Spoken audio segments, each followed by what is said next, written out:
Ya, sebagaimana tadi saya sudah sampaikan, ada 2 orang narasumber kita, ada Mbak Ajeng dan juga Dr. Tirta. Selamat pagi para narasumber. Apa kabar Anda? Selamat pagi. Selamat pagi. Wah, Semangat banget. Suaranya lagi. Kita fokus, Dokter Tirta kita fokus ya, fokus kita nih. saya ingin ke Mbak Ajeng deh. Mbak Ajeng, tadi kita sudah mendapat data ya untuk Metro Jaya, ibu kota Jakarta, itu angkanya luar biasa loh. 90.000 ya? 90.000 lebih yang dilakukan selama 1 pekan PSBB yang bisa dikatakan diperketat lah ya begitu. Komentar Anda, Mbak Ajeng. Jadi kita mau bahas secara keseluruhan atau secara psikologisnya nih? Psikologis dong Mbak, psikologis dong. Ya, oke. Ya, ini saya ada slide tentang kondisinya seperti apa.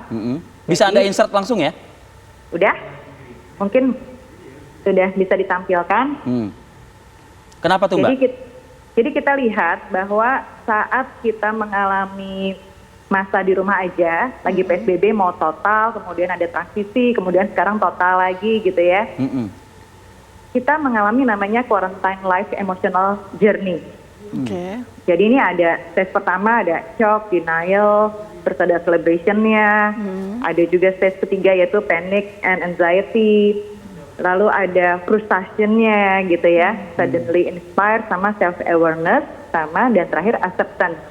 Nah, sayangnya ketika ini udah terjadi selama setengah tahun ya kita mengalami pandemi dan harusnya strict sama kondisi di mana kita mematuhi protokol kesehatan, hal-hal ini ternyata tidak didalami sebagai sesuatu hal yang harusnya dijadikan way of life. Harusnya nggak cuma berhenti sampai new normal, kemudian adaptasi kebiasaan baru, tapi menurut pandangan saya seharusnya sudah sampai jadi gaya hidup kita yang baru. Kenapa Itu Mbak? Kenapa sebabnya. nggak nyampe ke sana gitu? Kenapa nggak sampai ke sana? Karena kita selama hidup itu sudah punya kebiasaan-kebiasaan tertentu yang tentunya sulit dilepaskan. Walaupun udah setengah tahun nih kita mencoba untuk adaptasi kebiasaan baru tadi, ya kan? Kayaknya walaupun misalnya nih kita tahu harus pakai masker, cuma di dalam subconscious kita, bawah sadar kita masih banyak keinginan untuk aduh enak banget ya kalau dulu tuh kan nggak perlu pakai masker. Ya. Benar nggak? Artinya apakah Masih flashback aja gitu ya ibaratnya ya. Jadi mulai tuh muncul keinginan-keinginan untuk gimana ya biar saya lebih nyaman dengan hidup saya. Nah ini juga terkait dengan banyak sekali protokol kesehatan yang harus kita lakukan. Mungkin bisa lihat harus bersihin lah, disinfektan lah, harus Kan banyak nggak sekali. sulit Mbak Ajeng. Nah itu dia tuh, semuanya pasti mengalami adaptasi kebiasaan baru ini nggak mudah ya gitu. Kemudian, nah ada satu lagi, selama masa pandemi COVID-19 kita tuh dibanjiri banyak sekali informasi yang berdampak terhadap kesehatan psikis kita, jadi stres. Ini nggak cuma 4 bulan nih, udah 6 bulan lebih ya gitu. Masihkah kita konsisten mentaati protokoler kesehatan? Ada istilah namanya caution fatigue, yaitu kondisi di mana individu sudah tidak bersemangat lagi atau jenuh mematuhi aturan kesehatan yang sudah ditetapkan. Oke, Mbak Ajeng, apakah hal ini bisa dipicu dengan misalnya tumbuhnya berbagai macam perspektif di kalangan masyarakat kalau kita bicara soal COVID-19? Bisa saja, karena kan informasinya kan banyak banget ya. Terus perubahannya juga sangat dinamis. Kita lihat aja nih PSBB tadinya total, kemudian jadi transisi, kemudian sekarang apa nih Diketat istilahnya lagi, untuk gitu. PSBB diperketat lagi gitu ya. Nah ini kita bicara memang si caution fatigue ini adalah mekanisme otak yang terlalu sering mengalami rasa takut dan terkejut karena terus-menerus dibanjiri informasi yang mengkhawatirkan. Jadi memang otaknya jadi bingung nih prioritasnya yang mana. Akhirnya jadi agak pasif. PR-nya adalah gimana caranya membangun mindset dan kebiasaan positifnya itu jadi sesuatu yang menetap. Gitu. Nah, jadi memang mengolah informasi tadi menjadi sesuatu hal yang sangat penting. Mana sih yang perlu, yang mana yang enggak, dan udah cek belum kebenaran informasinya.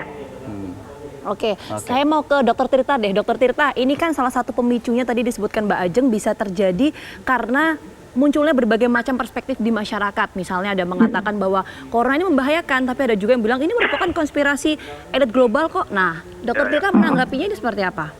Ya kalau dari saya sendiri, pertama ya, di rakyat ini tuh terlalu sering disalahkan.